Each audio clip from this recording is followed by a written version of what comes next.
Hello, আমি সেজুতি। হ্যাঁ, আমি সৌভিক। আজ আমরা হাইল্যান্ড পার্কের আইনক্সে হোপ কলরব মুভিটি দেখে এলাম এবং সেটা নিয়ে কিছু কথা শেয়ার করতে আমরা চলে আসলাম। মুভিটির রাইটার এবং ডিরেক্টর রাজ চক্রবর্তী এবং মুখ্য চরিত্রে রয়েছে শাশ্বত চ্যাটার্জি এবং সাইড অ্যাক্ট্রেসদের মধ্যে রয়েছে শ্রেয়া ভট্টাচার্য। তাছাড়া স্টুডেন্টদের রোলের মধ্যে রয়েছে জন, প্রসূন প্রমুখ। তো সিনেমাটা রাফলি 2 ঘন্টা 19 মিনিটে। এবং সিনেমাটা দেখতে যাবেন কিনা তার জন্য প্রথমেই আপনাদের মাথায় যে প্রশ্নগুলো আসবে সেটা কি এটা কি একটা প্রোপাগান্ডা মুভি, বা এটা কি পলিটিক্যালি অত্যন্ত বায়াস, বা কোনো একটা ফিলোসফিক্যাল এক্সট্রিমিজম কি এর মধ্যে রয়েছে, বা এর মধ্যে কি কোনো ধরনের হেড কন্টেন্ট রয়েছে। তো এই সমস্ত প্রশ্নের উত্তরই হচ্ছে না। অন্যদিকে যদি জিজ্ঞেস করা যায় এটা কি একটা ব্যালেন্সড অ্যাপ্রোচ ফলো করে, তো তার উত্তর হ্যাঁ। বরং আরেকটু আমরা তার ওপরে গিয়ে বলবো যে কোথাও না কোথাও গিয়ে কিছুটা ডিপ্লোম্যাটিকও হয়ে যায় শেষের দিকে।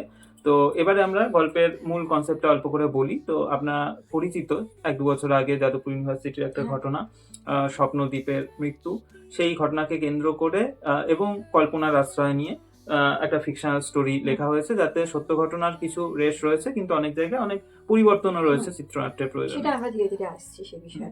এবারে স্থান কাল পাত্র সবেরই নাম যথেষ্ট পরিমাণ পরিবর্তিত। তো যেটা যাদবপুর বিশ্ববিদ্যালয় সেটা হয়ে গিয়েছে যদুপুর বিশ্ববিদ্যালয়, এবং প্রত্যেকটা যারা মুখ্য অভিযোগ যাদের বিরুদ্ধে রয়েছে তাদেরও নামগুলোকে অল্প অল্প করে পরিবর্তন করে দেখানো হয়। তো এবার আমরা ভালো এবং খারাপ দিকগুলোতে আসি সিনেমার। প্রথমত ভালো দিকে যদি আসা যায়, হ্যাঁ, তার মধ্যে প্রথমেই রয়েছে শাশ্বত চ্যাটার্জি। তিনি এখানে পুলিশের ভূমিকায় অভিনয় করেছেন। মানে একজন rough and tough police officer বলে তাকে তার আর কি রয়েছে। কিন্তু এবার যেহেতু স্টুডেন্ট রিলেটেড ঘটনা, তাই জন্য তাকে সে নিজের মানে রাফ অ্যান্ড টাফ ব্যাপারটাকেও দেখাতে চাইছে, মানে তার ওটা নেচার, কিন্তু সে দেখাবে না। তাই জন্য সে সবসময় কানে ইয়ারফোন লাগিয়ে রবীন্দ্রসঙ্গীত শুনছে, ছাত্রদের সাথে কুল ভাবে কথা বলছে। মানে প্রত্যেকটা তার মুভমেন্ট ভীষণ সুন্দর ছিল, আমাদের দুজনের বেশ ভালো লেগেছে। সাইড অ্যাক্টর সবাই ভীষণ ভালো করেছে এবং সবাইকে একটা স্পেস দেওয়া হয়েছে। এছাড়া সংলাপও ভীষণ ভালো ছিল প্রত্যেকেরই। আরেকটাও আছে, সেটা হচ্ছে মিউজিক এই সিনেমার ভীষণ ভালো ছিল। হোপ কলরব যে গানটি, সেটি আপনার বেশ শিহরণ জাগাবে গানটি, এবং তার সাথে ব্যাকগ্রাউন্ড মিউজিকগুলোও যে ছিল সেটাও বেশ সুন্দর লেগেছে। তো সিনেমাটা ওভারঅল এন্টারটেইনিং ছিল, আমাদের দেখে ভালোই লেগেছে, আমরা এনজয় করেছি, এবং বিভিন্ন পার্সপেক্টিভ ইকুয়ালি স্পেস দিয়ে দেখানো হয়েছে। মানে এই ধরনের ঘটনা যখন হয় তখন যেহেতু এটা একটা সামাজিক ঘটনা, তো বিভিন্ন ধরনের মানুষ, বিভিন্ন ধরনের চিন্তা ভাবনা, তাদের এক একটা পার্সপেক্টিভ রয়েছে, সেই প্রত্যেকটা জিনিসকেই সিনেমায় স্পেস দেওয়া হয়েছে, এবং কোথাও না কোথাও গিয়ে সেটা নানা ধরনের কনফ্লিক্টও প্রেজেন্ট করার চেষ্টা করে সিনেমার মধ্যে। এবার যদি আমরা খারাপ দিকে আসি কিছু, তো প্রথমত সিনেমাটা কিছুটা লেন্দি হয়েছে। তো কোথাও না কোথাও কখনো কখনো আপনারা একই ইনভেস্টিগেশন চলছে, কিছু একটা জিনিস খুঁজেই যাচ্ছে, পাচ্ছে না, কিছু একটা লোক হয়তো বিভ্রান্ত করার জন্য অন্য কিছু বলছে, এইসব চলছেই। মানে ফুল ফার্স্ট হাফটা, সেকেন্ড হাফের অনেকটা অংশ এগুলোই চলে। হ্যাঁ, এবং আমরা একটা লাস্ট অব্দি গিয়ে একটা কনক্লুশনে পৌঁছানো যাচ্ছে, বা এই এক জায়গায় প্রথম পার্টে দেখানো হচ্ছে, ফার্স্ট হাফটার প্রথম মুভি দেখানো হচ্ছে স্টুডেন্টদেরকে প্রচন্ড একটা নেগেটিভ জোনে রেখে দেখানো হচ্ছে। আবার সেকেন্ড হাফটাতেই দেখানো হচ্ছে স্টুডেন্টরা খুব একটা পজিটিভ মাইন্ডসেট নিয়ে জিনিসটা শেষ হচ্ছে এরকম। তো কারোর ব্যাপারে আপনি একটা একই রকম পার্সপেক্টিভ রাখতে পারছেন না, এবং কোথাও না কোথাও গিয়ে একটা ক্লিয়ার ন্যারেটিভ এই সিনেমাটা প্রেজেন্ট করতে পারে না এই একই কারণে। তো এই গোটা বিষয়টাকে নিয়ে আরেকটু আলোচনা করলে আমরা যেটা ভার্ডিক দিতে চাই সেটা হচ্ছে এটা একটা ভালো সিনেমা, অবশ্যই আপনারা এটা দেখতে পারেন, কিন্তু এটা একটা কি খুব ভালো দারুণ সিনেমা হতে পেরেছে, তো সেটা হচ্ছে না। তার কারণটা আমরা খানিকটা ভাববার চেষ্টা করছিলাম যে কেন এমনটা হলো, যে চিত্রনাট্য, অ্যাক্টিং, সংলাপ সবকিছুই ভালো, সিনেমার সাবজেক্টটা ভালো, এই সবকিছুর পরেও এটা একটা এক্সট্রাঅর্ডিনারি সিনেমা হতে পারে না। তার কারণটা হচ্ছে যে সিনেমার কন্টেন্টটাকে কিভাবে প্রথমত লেখা হয়েছে। মানে আমরা যদি ভাবি যে একটা ডকুমেন্টারি কি করে তৈরি করা হয়, কোনো একটা বিষয় সম্পর্কে যত ধরনের ইনফরমেশন অ্যাভেলেবেল রয়েছে সেগুলোকে সব জুড়ে জুড়ে আমরা একটা কোহেরেন্ট স্টোরি তৈরি করার চেষ্টা করি, সেটা করি। অন্যদিকে যদি একটা সিনেমার কথা ভাবা যায়, তো রাইটার সবার প্রথমে ভাবে যে আমি কি বলতে চাইছি, কি এক্সপ্রেস করতে চাইছি, তার একটা কোহেরেন্ট ফ্লো থাকে, যে আমি এই জিনিসটা ইভেন্চুয়ালি দেখাতে চাই। আমার যা কিছু প্লট সাবপ্লটস থাকবে সবকিছু আলটিমেটলি কোনো একটা জায়গায় গিয়ে কনভার্জ করবে, সেটা আমার সিনেমার কনক্লুশন হবে আর কি।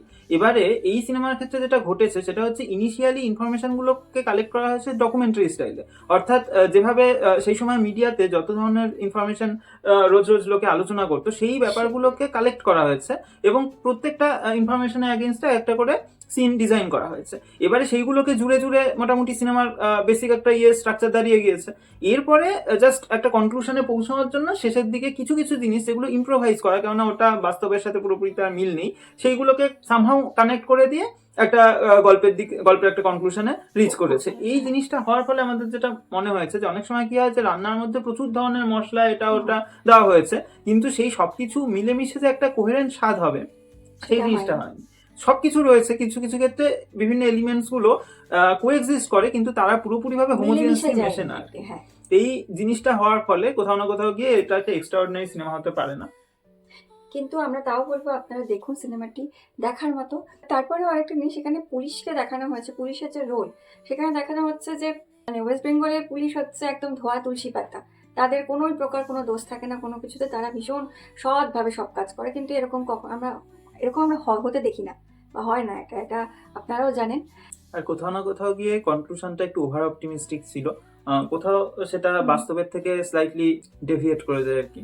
আরেকটা জিনিসও ঘটতো, যেটা আমি একটু আগেও বলছিলাম, যেহেতু মিডিয়ার বিভিন্ন রিপোর্টস এর থেকে এর র ইনফরমেশন গুলোকে কালেক্ট করা হয়েছে, তো অনেক সময় এরকমও আমাদের মনে হচ্ছিল যে জায়গাগুলো অ্যাকচুয়ালি বাস্তব ঘটনার দ্বারা অনুপ্রাণিত, যে সেই জিনিসগুলোতে আমরা অলরেডি নিউজে দেখেছি বা বিভিন্ন জায়গায় দেখেছি, কোথাও না কোথাও রিপিটেটিভলি সেই জিনিসগুলো আসছে। তো এই ছোট ছোট কিছু জিনিস আমাদের মনে হয়েছে যে মানে এগুলো যদি আর একটু এগুলোর উপর কাজ করা যেত, এটা একটা পারফেকশন রিচ করতে পারতো, তো সেটা কোথাও না কোথাও করতে পারে। এখন আমরা এই সিনেমার তে আমাদের যা রেটিংস মনে হয় সেগুলো সেটা এখন স্ক্রিনে ডিসপ্লে হচ্ছে। তো সব মিলিয়ে যদি আমরা করি তাহলে 7.8 আউট অফ 10 দাঁড়াচ্ছে। আমাদের আরেকটা জিনিসও এখানে বলা, সেটা হচ্ছে এই সাবজেক্টটা খুব সেন্সিটিভ একটা সাবজেক্ট ছিল, সেটা যে পরিচালক সুন্দরভাবে প্রেজেন্ট করেছে, বায়াস না হয়ে, মানে কিছুটা ডিপ্লোম্যাটিক হয়েছে কিন্তু বায়াস না হয় এবং পলিটিক্যালি মোটিভেটেড না হয় এই জিনিসটাকে প্রেজেন্ট করেছে, সেটাকে আমরা অবশ্যই সাধুবাদ জানাবো, তো অ্যাপ্রিসিয়েট করছি। But at the same time আমরা এটাও রিকোয়েস্ট করবো যে অভয়ার উপরেও একই ধরনের একটা সিনেমা হওয়া উচিত। তো সিনেমাটা আপনারা দেখুন, কেমন লাগলো আমাদেরকে কমেন্ট বক্সে জানাবেন। So thank you, tata.